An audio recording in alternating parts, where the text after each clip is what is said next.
안녕하세요. 성남시의 그 도시개발공사 개발본부장 유동규가 이제 작심 발언을 하니까 이재명이 드디어 이제 벼랑 끝에 섰습니다.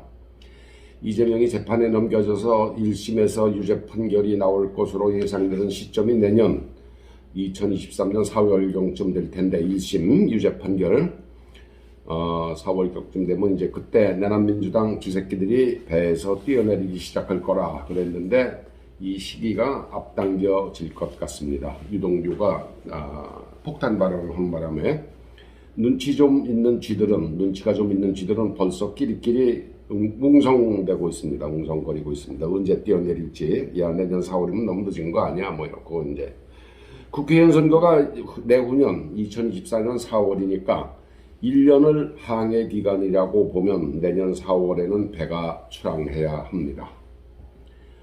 이재명과 손절하기는 해야 되겠는데 일찍 서두르다간 당에서 공천을 못 받을 수도 있고 또 이 눈치 저 눈치보다 자칫 타이밍을 놓치면 공천을 받더라도 지역 구민에게서 외면받고 낙선할 것 같으니까 내남민주당 쥐새끼들 꼴치가 아프긴 아플 겁니다. 정치를 그만둘 각오로 이재명의 불의를 지적해야 국민에게서 마음속 지지를 얻을 수 있는데 사실은 그게 정치인의 자세이고 책무이고 또 그렇게 함으로써 긴 생명을 보장받을 수가 있는데 쥐새끼들이 과연 그런 결단을 할 수 있겠습니까? 저는 잘해야 그저 서너 명이 정신 차리고 뛰쳐나오는 신용을 할 거라고 봅니다. 이재명은 앞에서 피리를 불고 개딸들은 북과 깽과리 치며 앞장서는데 내남민주당 생쥐들은 천야마냐한 낭떠러지가 기다리고 있는 줄도 모르고 휩쓸려 뒤를 따릅니다. 밖에서 관전하는 사람은 그 모습이 훤히 보이는데 고만고만한 쥐새끼들이 무리를 지어가니까 밖을 내다볼 수가 없는 겁니다. 생각지 못한 유동규의 변심과 마음을 돌린 나무를 빼면 대장동 실무 우두머리 김만재만 외롭게 남습니다. 생긴 외관부터가 김만재는 영 그런 생각을 할 수 있는 우인으로 보이질 않습니다. 비록 착한 사람들 돈을 관치하려 한 죄가 있기는 하지만 유동규의 변심은 기대하지 않았던 사건이고 쇼킹하기까지 합니다. 박수를 보냅니다. 저는 특히 유동규가 감방에서 책을 읽고 오랜 명상 끝에 깨달음을 얻었다는 말에 주목합니다. 제가 주위에 책을 많이 읽고 생각을 많이 하라고 그래야 새록새록 깨달음이 온다는 말은 제가 친구들 주위 사람들한테 자주 하는데 유동규가 그걸 증명해 준 느낌입니다. 범죄를 밝히는 유동규의 결단에 박수를 보내며 은근슬쩍 제가 제 자랑을 한번 해봤습니다. 이재명이 당대표이던 송영길에게 억소리가 나는 돈을 건넸고 자칭 진보의 수장인 이해찬에게도 섭섭치 않은 억소리 나는 금액이 건너갔고 몇몇 영향력 있는 당협위원장 쫄갱이들에게도 얼마씩 돈을 풀었다고 그래서 대통령 후보도 되고 당대표도 꿰찰 수 있었다고 보는 게 합리적인 의심입니다. 말해놓기 보니까 합리적 의심이라는 말이 참 오묘합니다. 할 얘기 다 하고 혹 무고죄나 명예훼손으로 고소당할 수도 있으니까 말끝에 합리적 의심이 간다라고 하는 것이거든요. 제가 이걸 오늘 써먹었습니다. 하지만 뭐가 합리적이냐고 물으면 설명할 자료는 제가 다 갖고 있습니다. 개딸과 동조자들의 길거리 외침이 매주말 시끄러울 텐데 다행히 국민들이 몇 년 전에 면역주사를 단단히 맞아 놔서 크게 염려하지 않아도 될 것 같습니다. 그랬어도 좌파의 기상천외한 주장과 조작에 속아 넘어가지 않게 정신 바짝 차리고 살아야 합니다. 대통령과 법무부 장관이 새벽까지 변호사들과 어울려 바에서 술판을 벌였다는 국회의원 김의겸을 보시지 않으셨습니까? 이런 놈이 고대법대를 나왔다고 합니다. 학교 들먹이는 것 요새는 금기가 되다시피 했지만 학교 망신입니다. 학교 망신.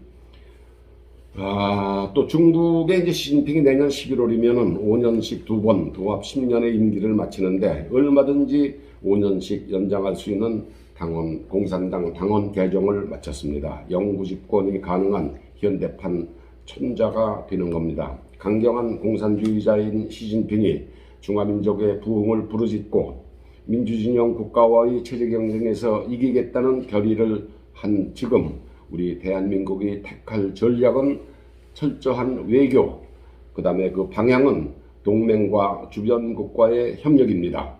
그것으로 중국을 견제하고 활용해야 합니다. 하지만 그 바탕에는 강력한 국방력으로 우리의 국토와 주권은 한치라도 양보하지 않는다는 각오를 담고 있어야 합니다.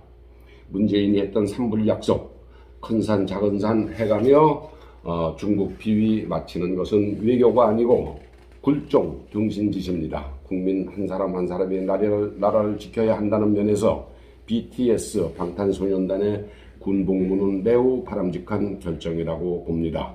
혹 여성 팬 가운데 BTS의 입대를 찬성하지 않는 사람이 많을 수 있지만 그들이 국가에 계속 기여하도록 재능을 살리는 문제는 군복무 과정에서 얼마든지 가능할 것으로 보입니다. 그 다음입니다.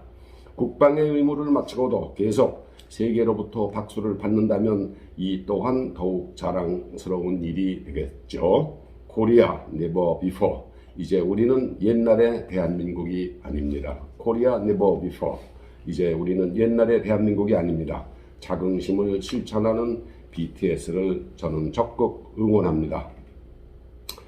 윤석열 대통령이 북대서양 지역기구 나토라고 그러죠. 정상회의에 손님으로 초대받아 다녀왔습니다. 영국 여왕 조문 때 내남 민주당이 만들어낸 얼토당토하는 외교 결례라는 구설에 휘말려 윤 대통령의 북대서양 방문이 빛을 보지 못했습니다만 나토 정상회의에 초대받았다는 것은 단순한 회의 참가가 아닌 한반도에서 전쟁이 나면 나토가 강력한 지원을 하겠다는 묵시적 약속입니다. 강력한 한미동맹, 일본, 호주 등 이웃나라와의 협력, 자유민주주의와 시장경제라는 이념과 체제를 같이 하는 나토 나라들과의 강력한 유대, 이 세 가지 요소가 우리의 이 각오와 합해질 때 국가의 안전이 보장받습니다. 제가 좀 재미있는 얘기를 하나 오늘 해드릴게요. 요사이 이제 젊은이들이 즐겨 쓰는 말 중에 로망이라는 단어가 있습니다. 나고 씨도 로망이라는 단어 들어봤죠? 바람, 소망 등의 뜻으로 쓰이는데 영어에는 로망이라는 단어 자체가 없습니다. 사실 사전을 찾아보십시오. 대문자로 시작하는 로만, R-O-M-A-N, 대문자로 쓰죠. 크게 로만이 있을 뿐입니다. 로마 사람이란 뜻도 있고 로마의 건물 이럴 때 쓰입니다. 로만 스타일 이렇게 쓰는데 그 로마의 이럴 때 로만지 로망이라는 단어는 없습니다. 프랑스어로 그냥 로만이라고 쓰고 로망이라고 읽긴 합니다만 이건 바람이나 소망의 뜻이 아니고 소설이라는 단순한 뜻입니다.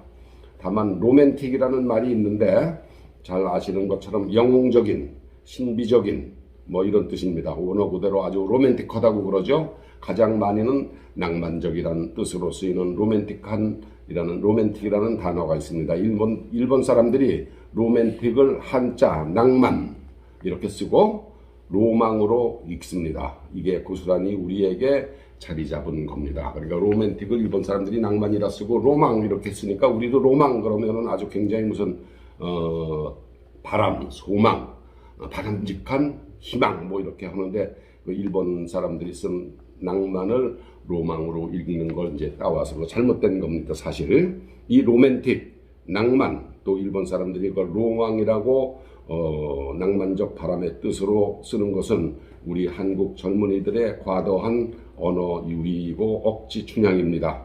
외국인에게 바람이나 간절한 소망의 뜻으로 로망이라고 이야기하면 알아듣지도 못할 뿐더러 망신이기도 합니다. 코먹은 발음 로망, 불란서에 코먹은 발음 로망이 듣기 좋다고 함부로 쓰지 마십시오. 이런 말 자체가 없습니다. 감사합니다.